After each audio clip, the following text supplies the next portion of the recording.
우리에게 주시는 축복의 말씀, 출애굽기 6장 2절에서 8절, 디도서 2장 14절의 말씀입니다.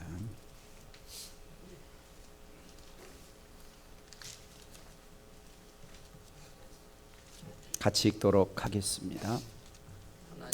하나님이 모세에게 말씀하여 이르시되 나는 여호와이니라. 내가 아브라함과 이삭과 야곱에게 전능의 하나님으로 나타났으나 나의 이름을 여호와로는 그들에게 알리지 아니하였고 가나안 땅 곧 그들이 거리워하는 땅을 그들에게 주기로 그들과 언약하였더니 이제 애굽 사람이 종으로 삼은 이스라엘 자손의 신음소리를 내가 듣고 나의 언약을 기억하노라.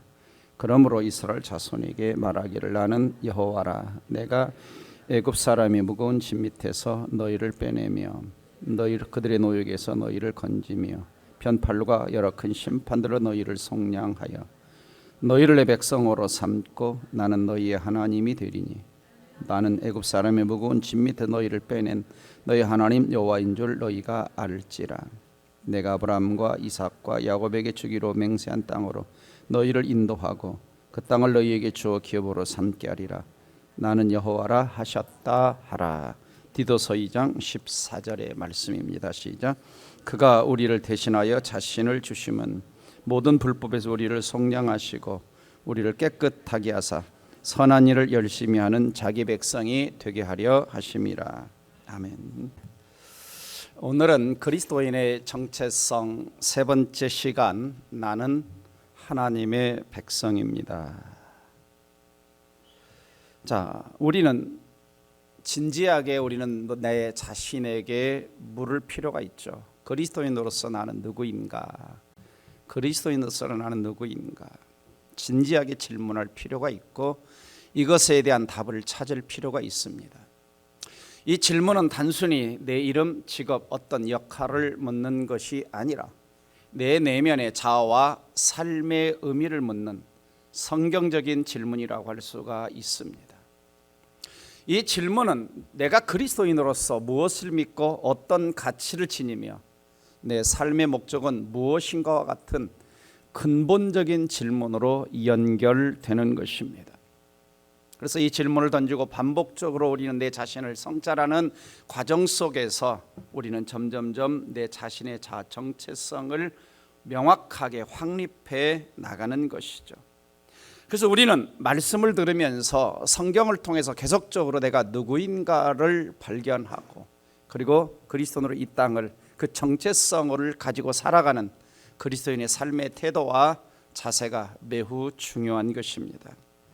과거 우리나라가 어려운 시절에 많은 부모들이 자녀들과 함께 이민을 갔던 분들이 있었습니다. 그래서 미국이나 캐나다. 자, 이민을 갔던 부모들은 자녀를 위해서 열심히 돈을 벌고 일을 했고 10년, 15년 세월이 지난 후에 조금씩 안정된 삶을 살아가죠. 그런데 기대했던 자녀들이 뭔가 문제가 일어나기 시작합니다. 첫째는 부모와 자녀 간의 언어의 장벽이 생기기 시작합니다. 어릴 때 이민 간 자녀들은 한국말을 많이 잊고 또 부모들은 초보적인 영어를 가지고 자녀들과 대화를 하지만 잘 되지를 않습니다. 두 번째는 부모와 자녀 간의 사고방식과 문화의 장벽이 생겨납니다. 자녀들은 겉모양은 한국 사람이지만 생각과 습관은 점점점 미국의 문화를 닮아가는 것이죠. 세 번째는 아이들의 정체성에 혼동이 일어납니다. 그래서 미국 사람처럼 빵을 먹고 치즈를 먹고 또 피자를 먹으면서도 그들의 눈동자는 여전히 검은색이고 얼굴은 황인종. 그래서 한국 사람도 미국 사람도 아닌 어정쩡한, 그래서 한국계 미국인이라고 하는 제3의 인종이 되어갑니다. 그래서 한때 코메리칸, 한국계 미국인이라고 불리기도 했던 적이 있었습니다. 그래서 나는 누구인가, 한국 사람인가 미국 사람인가, 아이들은 정체성의 혼란을 겪게 됩니다. 이러한 정체성의 혼란은 이민자의 자녀들만이 아니라 오늘 우리 자녀들, 우리 청소년들의 문제이기도 하죠. 청소년들은 성장을 하면서 질문을 던집니다. 도대체 나는 누구인가? 이런 질문을 던지죠. 자, 이런 질문은 긍정적인 측면에서 매우 좋은 질문입니다. 왜냐하면 내가 누구인가를 분명히 알 때 삶의 분명한 방향성과 바로 거기에서 삶의 목적이 나오기 때문입니다. 그러나 청소년들은 아직 미숙하기 때문에 어떤 자아 정체성에 대한 질문에 대한 답을 찾아가기가 쉽지가 않습니다. 심리학자 에릭슨의 심리 사회적 발달 이론에 따르면 청소년기의 주요한 과업 중에 하나는 뭐냐? 자아 정체성을 확립하는 것이다. 청소년기를 지나는 우리 아이들의 중요한 것 중에 하나가 자아 정체성. 그래서 어원화 같은 데서도 이 자아 정체성을 확립하는 것과 함께 배우는 것이 뭐냐면 세계관입니다. 세계관이 바로 정립되는 것이 자아가 정립되는 것이죠. 그래서 이러한 과정에서 우리 청소년들이 혼란을 겪을 때 이것을 정체성의 위기, 아이덴티티 크라이시스라고 부르기도 합니다. 만약 청소년들이 정체성의 문제를 잘 해결하지 못하면 열등감과 피해의식 속에서 자신에 대한 가치를 인정하지 못하고 삶의 방향성을 잃고 방황할 위험이 있는 것이죠. 자, 그러면 이것은 또 청소년들의 문제냐? 아닙니다. 오늘 우리 크리스찬들의 문제죠. 이 자리에 앉아있는 우리의 문제입니다.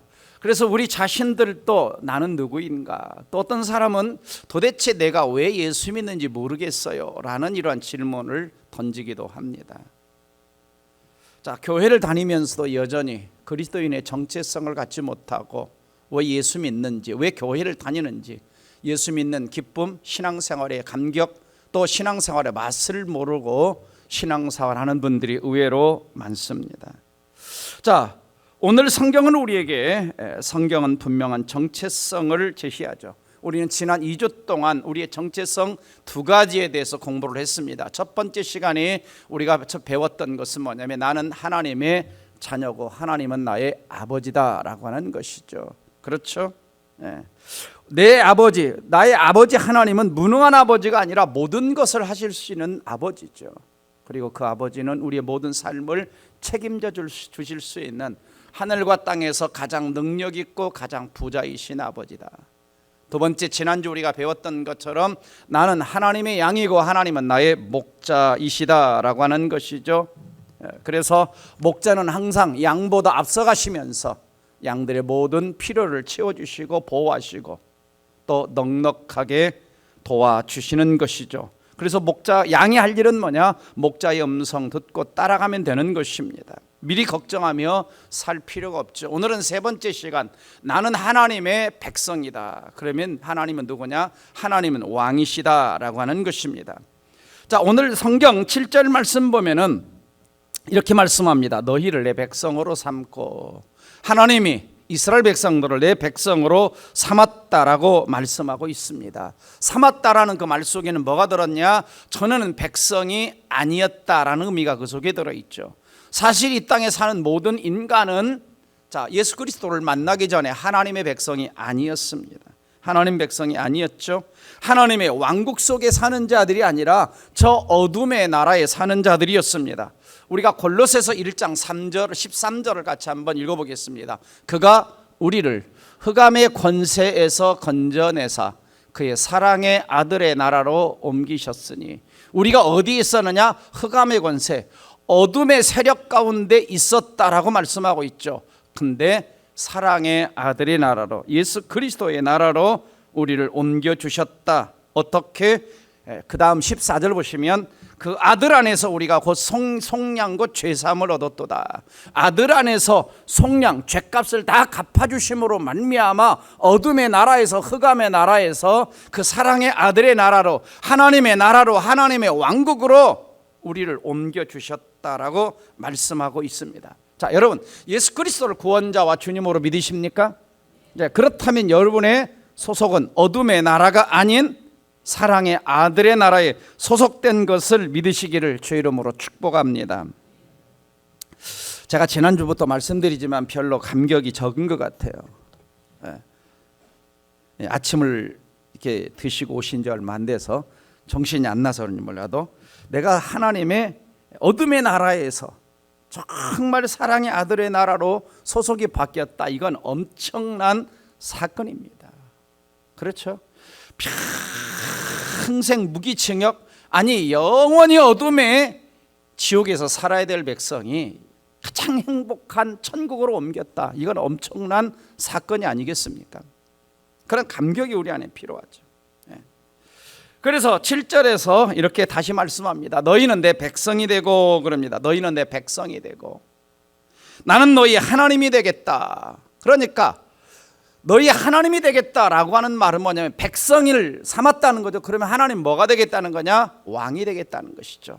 우리의 왕이 되겠다라고 하는 것입니다.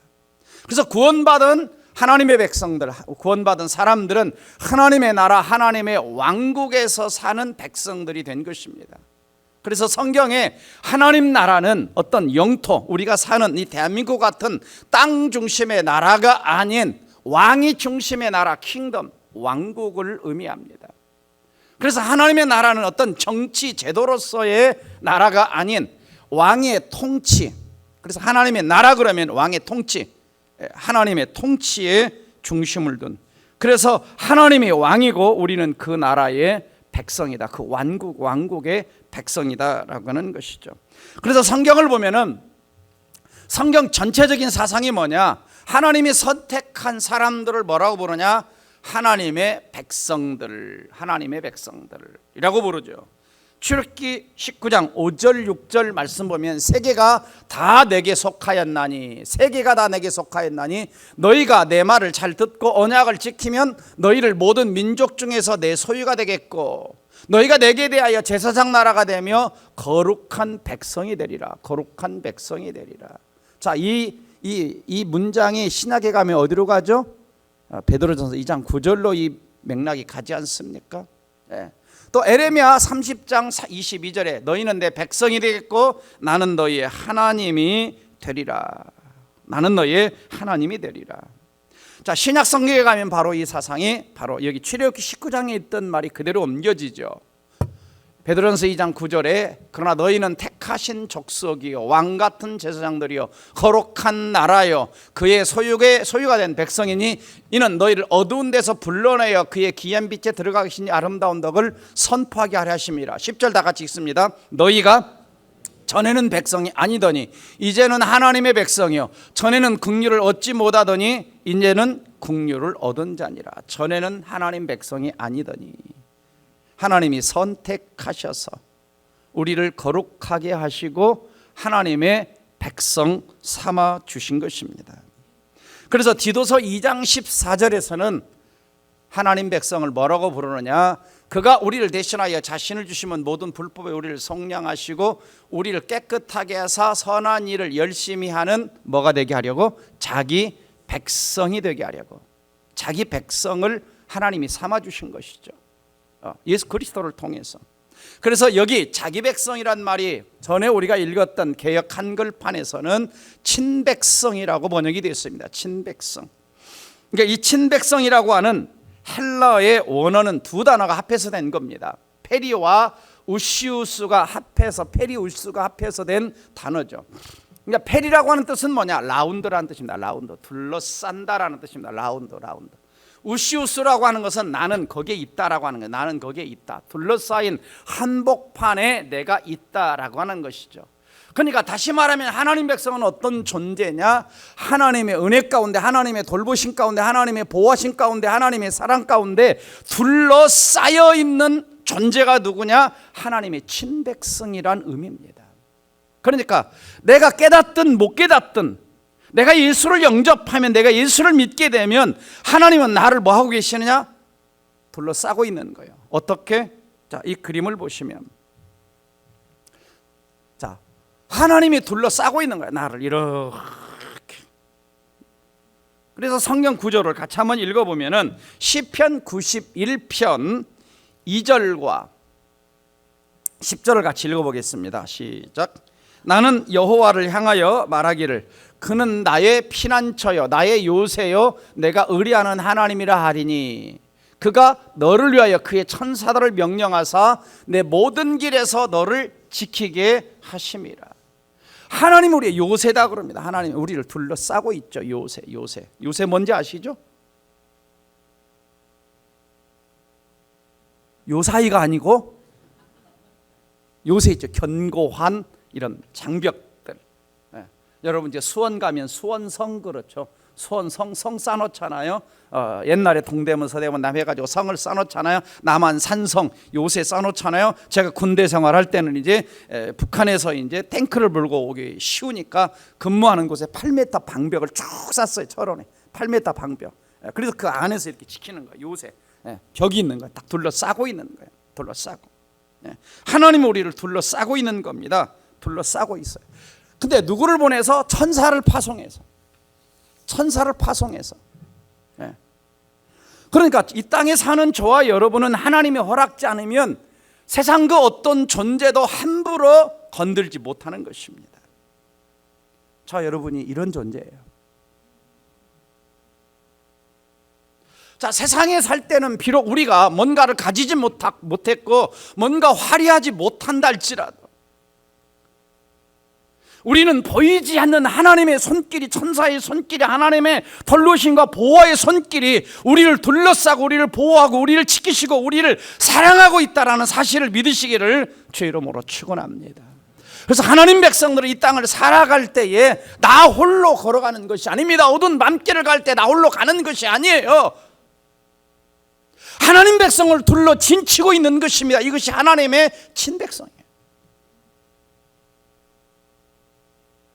옛날 어렸을 때 화장실이 집 밖에 있어가지고 얼마나 무서웠습니까? 누가 좀 그때 이런 말씀 좀 가르쳐 주시지.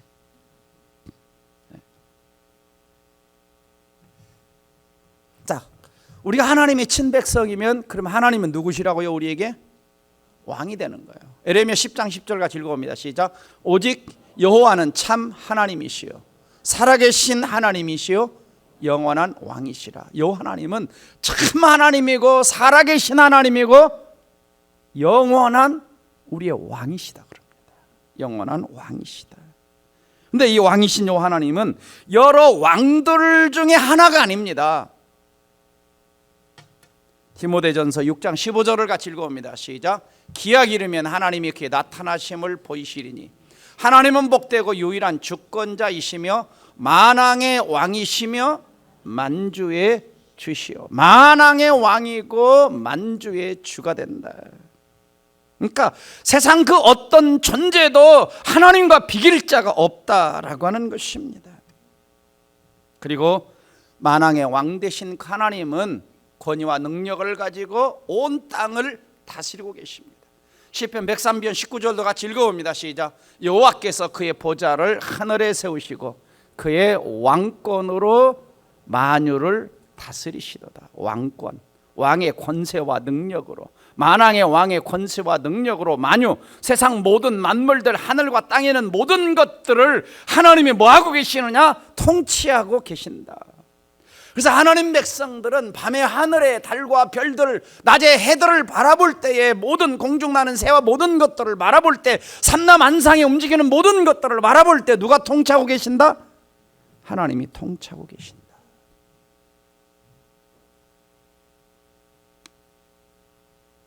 여러분, 과연 이런 하나님, 만물을 통치하시는, 만유를 다스리시는 이런 왕이, 이런 하나님이 이 땅에 어디 있습니까? 성경을 보시면 홍해를 가르시죠. 반석에서 샘물이 나게 하시죠. 태양도 멈추게 하시죠. 사드락과 메삭과 아벳느고를 저 뜨거운 풀무불 가운데 지키시죠. 우리 하나님 뭐 하시냐? 모든 무생물들도 다 통치하고 다스리는 거예요. 또 살아있는 동물들, 생물들도 하나님이 다 통치하십니다. 애굽을 재앙을 내리실 때, 그렇죠? 6절 말씀 보면 이스라엘 자손이 말하기를 너희는 나는 여호와라. 애굽 사람의 무거운 짐 너희를 빼낼 때, 너희를 건질 때 편팔과 큰 심판들로서, 편팔과 큰 심판들로서 하나님은 그때에 개구리도 동원하고 이도 동원하고, 하나님은 무생물만 다스리신 것이 아니라 생물들도, 아주 미미한 생물들도 하나님이 움직이십니다. 하나님이 움직이세요. 엘리야 같은 경우는 먹을 걸 어디서 찾을 수가 없으니까 하나님이 어떻게 하시죠? 까마귀야, 엘리야한테 고기 물어다 줘라. 네 하고 물어다 줘요. 와, 우리 하나님이 까마귀도 움직이죠. 사자들, 다니엘 사자골식에 던져졌는데 사자들 샷다 마우스, 입 닫아, 물지 마. 네, 알겠습니다. 하나님이 생물들까지도 다스리시는 거예요. 만유를 다스리시는 왕이시다 그럽니다. 왕이시다. 우리는 그분의 백성이죠. 여러분, 어느 나라 백성입니까? 대한민국 백성이죠. 국민소득 35,000불. 그러나 우리는 진정한 하나님 나라의 백성, 그리고 하나님이 왕이신 걸 믿으시기를 주의 이름으로 축원합니다. 자, 옆 사람에게 당신이 하나님 나라 백성이 된 것을 축하드립니다. 자, 여기에 우리 정체성이 있는 거예요. 여기에 정체성이 있는 거예요. 내가 뭘 가졌냐 안 가졌냐, 지위가 있냐 없냐, 어떤 집에 사느냐 못 사느냐, 이걸 가지고 우리의 정체성을 판단하지 말고 나 같은 자를 저 흑암의 나라에서 건져내서 하나님 나라 백성 삼으셨고 그 만왕의 왕 되신 만유를 다스리는 그분이 나의 아버지고 나의 목자고 나의 왕이시라는, 여기서 하나님 백성의 정체성을 찾는 것입니다. 그래서 그 하나님은 오늘도 모든 인간 세상을 다 통치하고 계셔요. 이사야 14장 26절 같이 읽어봅니다. 시작. 이것이 온 세계를 향하여 정한 경영이며 이것이 열방을 향하여 편손이라 하셨나니 만군의 여호와께서 경영하셨은즉 누가 그것을 피하며 그 손으로 펴셨은즉 누가 능히 그것을 돌이키랴. 하나님이 다 경영, 온 세상 왕들까지도 사람들 하나님이 경영하신다 그럽니다. 패할 자가 없다 그러십니다. 그래서 왕이신 하나님은 이 땅에 사는 저 여러분, 숨 좀 쉬어보세요. 옆 사람 숨 쉬는 거 좀 보세요. 자, 그거 누가 주셨다 그래요? 자, 사도행전 11장 24절부터 봅니다. 시작. 우주와 그 가운데 있는 만물을 지으신 하나님께서는 천재 주시시니 손으로 지은 전에 계시지 아니하고 또 무엇이 부족한 것처럼 사람의 섬김을 받으신 것이 아닌 이는 만민에게 생명과 호흡과 만물을 친히 주시는 이심이라. 28절. 우리가 그를 힘입어 살며 기동하며 존재하느니라. 여러분, 옆 사람이 왜 숨쉬고 사시는 줄 아십니까? 왜 옆 사람 아직도 하나님이 안 데려가시고, 아이고 저 인간 그냥 빨리 좀 하나님 확 하고 데려갔으면 좋겠는데 비기 싫어서, 하나님 이유가 있어서 남겨두시는 거예요. 그 호흡을 누가 주시느냐? 나를 움직이며 기동하며 살게 하시는 게 누구냐? 하나님이십니다. 그래서 저는 안락사를 반대하는 측면의 사람입니다. 안락사. 왜? 하나님이 생명 주실 동안에는 이유가 있어요. 삶의 이유가 있어요. 내가 거동이 불편하고 때로는 말을 못해도 살게 하실 때는 하나님의 삶의 이유가 있는 것입니다. 하나님 메시지가 있는 거예요. 저 여러분은 하나님을 힘입어 기동하며 움직이며 살고 있다. 그래서 우리는 아침에 일어날 때마다 내 손발이 움직인다, 내가 호흡을 한다, 내가 발이 걸어갈 수 있다. 하나님이 나를 이렇게 해주시는구나, 감사할 수 있기를 주 이름으로 축복합니다. 왜요? 가끔 이렇게 제가 책상에 오래 앉아 있다 보면 막 이러고 있다 보면 이게 잘 안 움직여. 막 뻥뻥뻥. 그렇잖아요? 좀 앉아있으면 막 다리가 저리고 막 피가 잘 안 나. 움직일 수 있다는 게 얼마나 감사한지. 왜? 저는 거의 한 1년 동안을 누워있어 봐서 알아요. 1년 동안 거의 누워있어 제대로 걷지도 못해. 그래서 맨날 하나님 시편, 이사야 40장 31절 묵상, 요를 악망하는 자에게 새 힘을 주시려니 독수리가 날개치며 올라간 것이요 걸어가도 피곤찮고 달려가도 걸어가도 달려가도, 이 말씀을 그냥 맨날 묵상한 거야. 네, 하나님이 묵상하니까 어느 날 걸어가라, 하나님이 달려가라 하고 그냥 청계산에서 기도하는데 통증이 싹 사라지면서 하나님 걷게 하시고 뛰게 하시고, 그 뒤로 허리 아픈 거 싹 가져가시더라고요.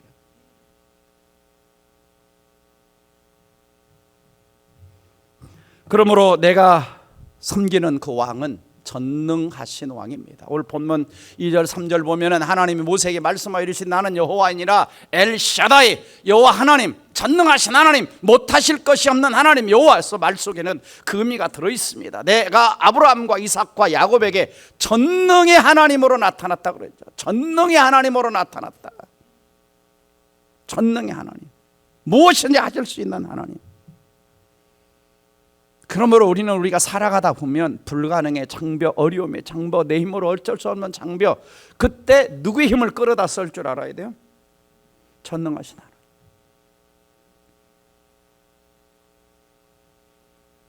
하나님이 종종 우리 앞에 내 힘으로 할 수 없는 어떤 문제를 턱 하고 갖다 놨을 때는 전능하신 하나님을 의지하라는 것입니다. 근데 우리는 그 힘을 갖다 쓰지를 잘 않아요. 그래서 내가 어찌할 수 없는 문제를 만났을 때는 전능하신 하나님을 만날 수 있는 기회구나, 체험할 수 있는 기회구나, 이렇게 생각하시기를 바랍니다. 그래서 우리가 고통의 터널에서 전능하신 하나님을 만나게 되면 우리 인생은 새날을 맞이하게 될 것입니다. 다윗은 그 전능하신 하나님을 만나고 이렇게 찬양했어요. 같이 읽어볼까? 역대상 29장 11, 12 시작. 여호와의 위대하심과 권능과 영광과 승리와 위엄이 다 주께 속하였으니 천지에 있는 것이 다 주의 것이로소이다. 여호와여, 주권도 주께 속하였사오니 주는 높으사 만물의 머리이심이다. 부와 기가 주께로 말미암고 또 주는 만물의 주제가 되사 손에 권세와 능력이 있사오니 모든 사람을 크게 하심과 강하게 하심이 주의 손에 있나이다. 모든 것이 다 주의 손에 있다 그럽니다. 부자가 되게 하는 것, 존귀하게 하게 되는 것 하나님의 손에 달려있다. 강하게 되는 것 하나님의 손에 달려있다. 그러므로 내가 약할 때, 내가 연약할 때, 내가 가난할 때, 내가 어려울 때 누구를 의지하는 거냐? 이 전능하신 왕 대신 하나님을 의지하는 것입니다. 이런 왕을 모시고 사는 자는 마음이 어떻게 해서요? 든든하죠. 안 그런가요? 이런 왕을 모시고 사는데 든든하지 않습니까? 하나님 백성은 자꾸 세상의 왕과 하나님을 비교하는데 세상 왕은 비교 대상이 안 됩니다. 세상의 대통령, 세상의 총리 비교 대상이 안 되죠. 자, 푸틴이 비교 대상이 되겠습니까? 전쟁 일으켜서 러시아의 젊은 군인들이 수십만 명이 죽었어요. 백성을 사랑하는 대통령입니까? 백성을 사랑하는 왕입니까? 아니에요. 수많은 젊은이들이 죽어나가도 내 나라만 유지해야 된다, 아무 상관이 없는 거예요. 북한도 보세요. 북한도 얼마나 많은 사람들이 굶주려 죽고 고통하고 이 동네를 벗어나서 저쪽으로 나갈 수도 없고 온 세상을 우리나라처럼 세계 방방곡 다니며 여행할 수도 없고 오죽이 쓰면 3만 5천 명이 넘는 사람들이 탈북해서 이 땅에 살고 있고 저 중국 땅에는 아직도 수십만 명의 동남아의 탈북자들이 방황하며 살고 있습니다. 세상의 왕과 어떤 주권자들은 자기 백성을 잘 책임지지 않아요. 한계가 있어요.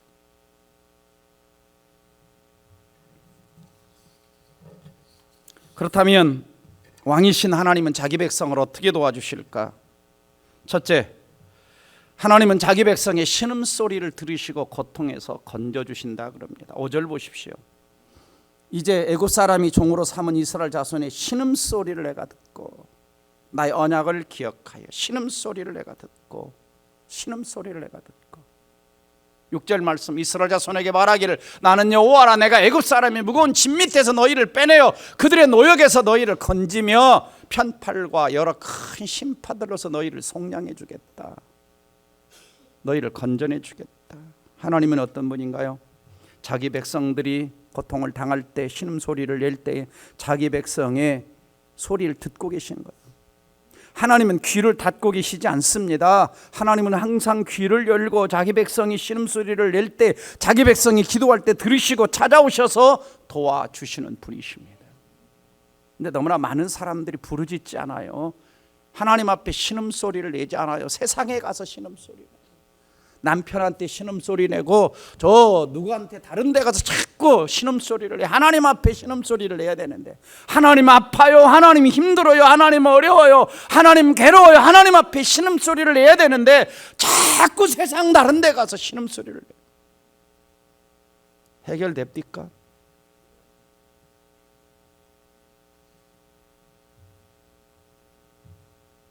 우리 하나님은요, 능력의 팔을 가지고 계세요.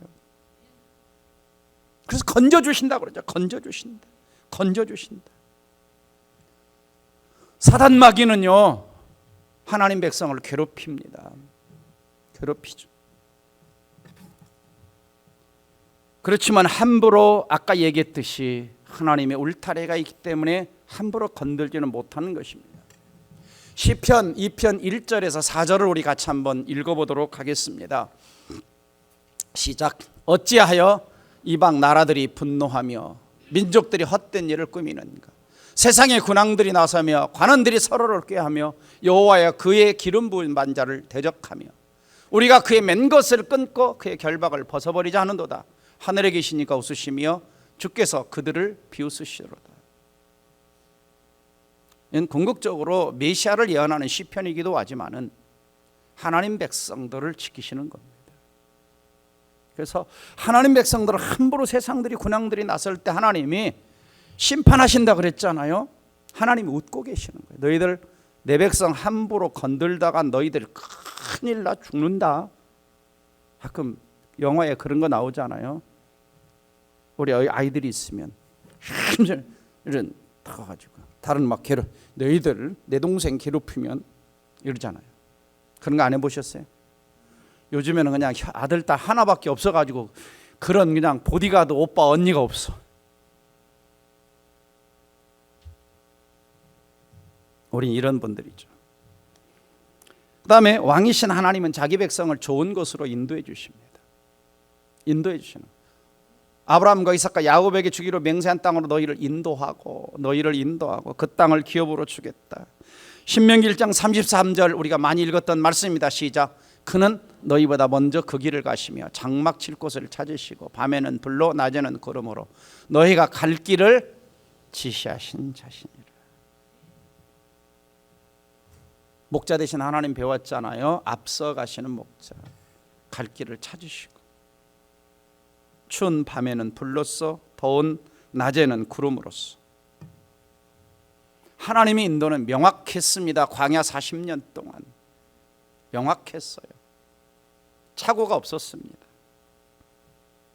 피어슨이라는 분이 이런 고백을 했어요. 같이 읽어봅니다. 시작. 나는 하나님이 인도하시는 대로 간다. 하나님이 인도하실 때 간다. 하나님이 인도하시는 곳으로 간다. 지난 내 인생은 바로 이것이었다. 잘 보세요. 이 문구를 잘. 인도하시는 대로. 그러니까 내 마음대로 가는 대로 가고, 그 다음에 하나님이 인도하실 때 간다. 하나님 인도하실 때, 인도하시지 않을 때는 가만히 기다려. 그 다음에 하나님이 인도하시는 곳으로 간다. 하나님이 인도하시는 곳으로 간다. 내가 원하는 곳으로 가는 것이 아니라, 내가 원하는 때 움직이는 것이 아니라 하나님이 인도하시는 대로 가고 인도하실 때 가고 하나님이 인도하시는 곳으로 간다. 지난 인생은 내 바로 이것이었다. 얼마나 멋지게 살았습니까? 우리 내 맘대로 가고 싶죠. 내 뜻대로 가고 싶죠. 내 때 뭔가 하고 싶죠. 근데 하나님은 우리를 더 잘하시고 하나님이 원하시는 곳으로 하나님이 원하시는 때 우리를 인도해 주시는 걸 믿으시기를 주의 이름으로 축원합니다. 그러므로 마지막으로 하나님 백성이 할 일은 뭐냐? 첫 번째, 하나님 친백성이라는 정체성을 가지고 매일 아침 눈을 뜨고 매일 낮에 살아가고 매일 잠자리에 잠들기를 주의 이름으로 축원합니다. 출애굽기 6장 7절 내 백성, 디도 2장 14절 친백성, 베드로전서 2장 9절 그의 소유된 백성. 아침에 눈을 뜰 때 나는 오늘도 하나님의 백성이야, 하나님의 양이야, 나는 하나님의 자녀야, 이 정체성을 가지고 눈을 뜨시기를 바랍니다. 출근할 때 나는 한 사람이었던 직원, 이라고 하는 정체성만 갖지 말고 나는 하나님의 백성으로서 출근하는 것이고 하나님의 양으로서 출근하는 것입니다. 우리는 소속이 어디냐? 소속이 어디예요? 회사도 진정 아니고 남편에게 소속된 것도 아내에게 소속된 것도 어떤 마귀에게 소속된 것도 아니고 이단에게 소속된 것도 아니고 우리는 전능하신 왕 되신 하나님께 소속된 백성인 것을 확신하시고 믿으시기를 주의 이름으로 축원합니다. 만약에 하나님 백성의 정체성을 잊어버리면 사람들은 뭐냐면 자기 왕국을 세워요. 자기 왕국을. 그래서 자기 왕국의 특징은 뭐냐? 모든 것이 초점이 자기 자신, 자기 만족, 자기 이익, 자기 영광. 그래서 어떤 선택을 할 때 어떤 결정을 내릴 때 내게 이익이 되느냐 안 되느냐, 하나님께 영광이 되느냐 안 되느냐가 아니라 내게 이익이 되느냐 안 되느냐, 하나님의 기쁨이 되느냐 안 되느냐가 아니라 내게 만족이 되느냐 안 되느냐 기준을 가지고 선택하는 것이죠. 이게 뭐냐? 자기 왕국을 만들어가는 사람들입니다. 하나님의 영광이 안중에 없죠. 왕의 영광이 안중에 없는 겁니다.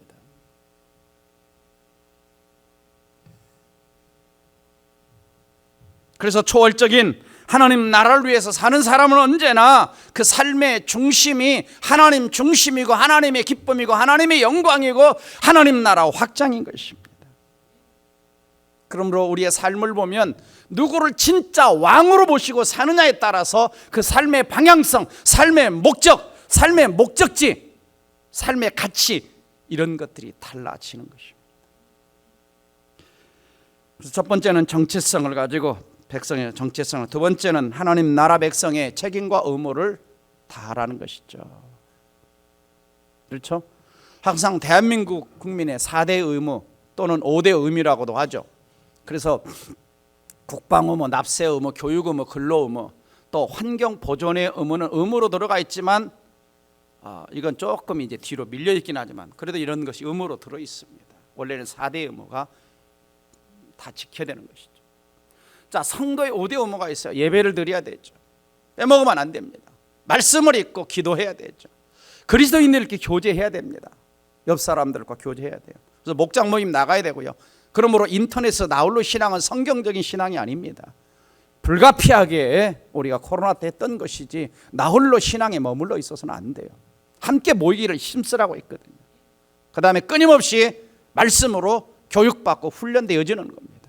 그리고 나가서 복음을 증가하는 것이 우리의 책임과 의무죠. 복잡한 것이 아닙니다. 그래서 베드로전서 2장 9절을 보시면 하나님의 소유가 된 백성은 너희를 어두운 데서 불러내어 기이한 빛에 들어가게 하신 그 이의 아름다운 덕을 선포하라 그랬어요. 우리가 세상에 나와서 할 일이 해야 될 일이 뭐냐? 나 같은 죄인 하나님이 구원해 주셨어. 그 하나님 정말 멋지신 분이야. 그분은 만왕의 왕이셔. 당신의 인생도 책임질 수가 있어. 당신의 인생도 도와줄 수 있어. 그 하나님은 만물을 다스리고 통치하시고 정말 사랑이 많으신 가장 좋으신 왕이시거든. 이렇게 자랑하는 거예요. 이 얘기하는 거예요. 내 삶에 이렇게 도와주셨거든. 이렇게 축복해 주셨거든. 이렇게 함께 하시거든. 가서 이야기하는 거, 아름다운 덕을 선전하라 그랬어요. 근데 셔타마우스 입 한마디도 안 열고 그냥 이웃 사람 보면 아니요, 이거 책임과 의무를 다하지 않는 거예요. 여러분 세금 안 내면 어떻게 해요? 세금 안 내면 벌금 내잖아요.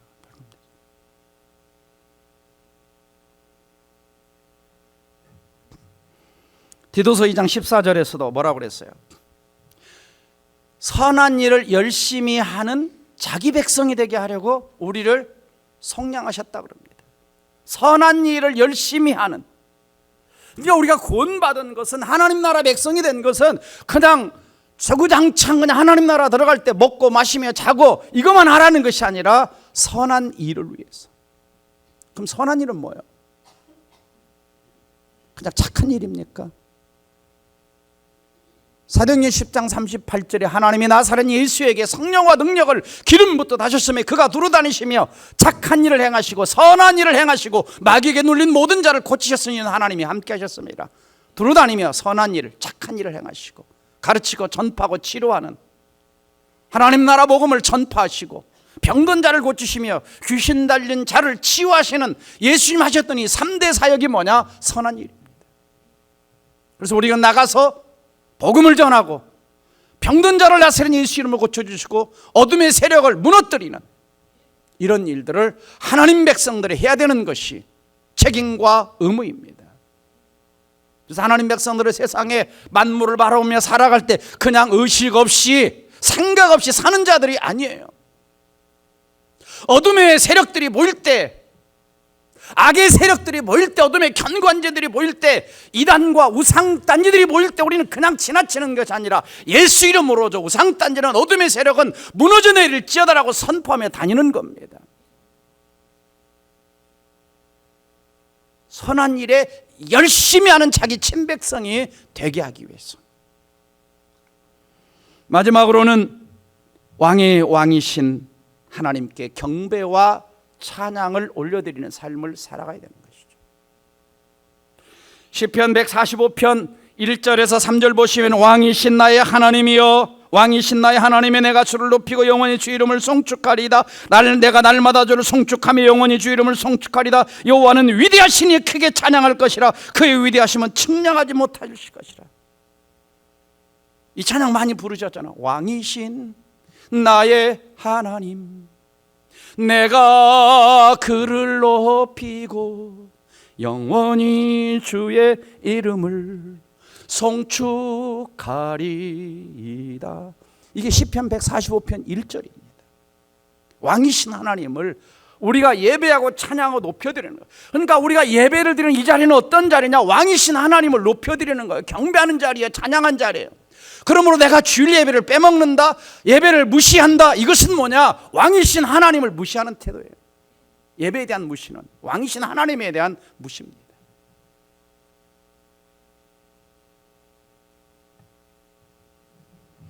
성경 창세기에서 요한계시록까지 선언하는 것이 뭡니까? 나는 누구냐? 나는 하나님 백성이다. 하나님은 누구냐? 하나님은 나의 진정한 왕이시다라고 하는 것입니다. 말씀을 정리합니다. 사는 성도 여러분, 나는 하나님의 백성이라는 분명한 정체성을 가지고 오늘 또 살아가고 계십니까? 더 나아가 만왕의 왕이신 하나님을 나의 삶에서 진정한 왕으로 모시고 살아가고 계십니까?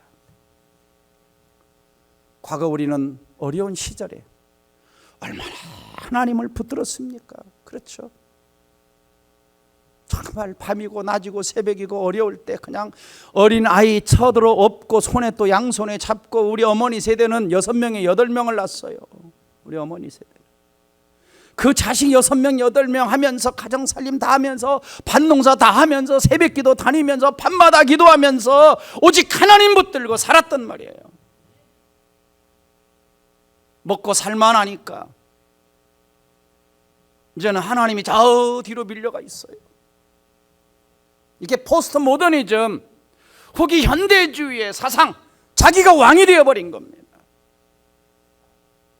자기 영광, 자기 만족, 자기 행복이 중심이 되어버린 시대가 됐어요. 여러분, 내 인생에서 내가 왕이 되면 내가 더 행복할 것 같습니까? 내 가정에서 내가 또는 남편이 아내가 왕이 되면 더 행복할 것 같습니까? 내 회사에서 내가 왕이 되면 더 행복하고 회사가 잘 될 것 같습니까? 아니면 하나님이 왕이 되시면 더 잘 될 것 같습니까? 우리는 결정해야 됩니다. 다시 한번 복습하며 마무리하겠습니다. 왕이신 하나님은 만왕의 왕이요 만주의 주가 되십니다. 그 하나님은 만유를 다스리고 통치하시는 전능하시는 왕이시고 인간 세상을 다스리고 인도하시는 왕이십니다.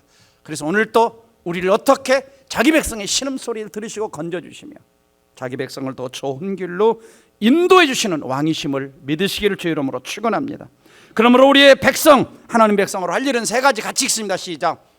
매일 하나님의 친백성으로서 정체성을 가지고 살아가라. 둘째, 하나님 백성 의무와 책임을 잘 감당하라. 셋째, 왕이신 나의 하나님을 찬양하고 경배해 드리는 삶을 살아가라. 기도하겠습니다. 사랑하는 성도 여러분, 우리는 시시한 존재가 아닙니다. 하나님은 시시하게 이 땅을 살라고 자기 아들의 피값을 통해 우리를 구원하신 것이 아니에요. 우리는 하나님의 소유된 백성이고 왕같은 제사장이고 거룩한 하나님의 나라의 백성들입니다. 우리의 왕은 하늘과 땅은 만유를 다스리는 만왕의 왕이요 만주의 주요, 오늘 또 인간 세상을 경영하시는 놀라우신 왕이십니다. 나를 시시하게 생각하지 마십시오. 나를 세상과 비교하면서 자꾸 깎아내리지 마십시오. 우리는 엄청난 신분, 엄청난 정체성을 가진 하나님 나라의 백성이고 온 만왕의 왕이신 그분이 나의 왕이십니다. 하나님, 오늘 또 내가 모든 삶의 현장 속에서 이 정체성을, 하나님 백성에는 정체성을 가지고 사는 자 되게 하여 주옵소서. 두 번째는 하나님 나라 백성과 책임과 의무를 다하는 자가 되게 하여 주옵소서. 그리고 내 삶을 통해서 나 같은 죄인을 하나님 백성 삼아주시고 나 같은 죄인을 어둠의 나라에서 사랑의 아들의 나라로 옮기신 그 주님을 날마다 찬양하고 경배하며 예배하며 그 아름다운 덕을 선전하며 사는 인생을 살아가게 해달라고 이 말씀 붙들고 함께 통성으로 기도하겠습니다. 다 같이 기도합니다.